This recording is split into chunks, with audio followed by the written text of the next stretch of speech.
Una persona che aveva espresso molti anni fa, parliamo degli anni 70, la richiesta ripetutamente di affrontare questo problema e oggi abbiamo pensato che insomma, lo vogliamo ricordare così. Sarà intitolata a Giacomo Maggiolo, ex vice sindaco di Rapallo e negli anni 70 tra i primi ad aver pensato a un collegamento tra via Milano e via Torino. Ora che questo progetto è diventato realtà, l'amministrazione comunale ha deciso di dedicargli l'opera benedetta inaugurata con una grande festa. Pronti? Via!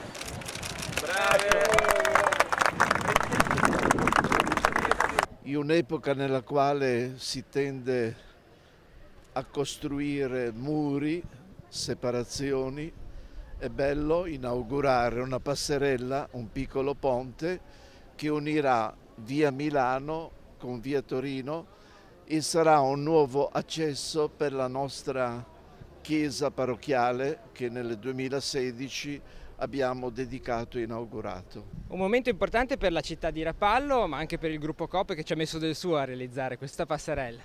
Sì, nel 2015 a luglio, quando aprimmo il supermercato, nella prima fase di un'apertura più ridotta, nei rapporti con l'amministrazione ci fu richiesto e noi accettammo di realizzare quest'opera, diciamo, di donare alla comunità di Rapallo quest'opera.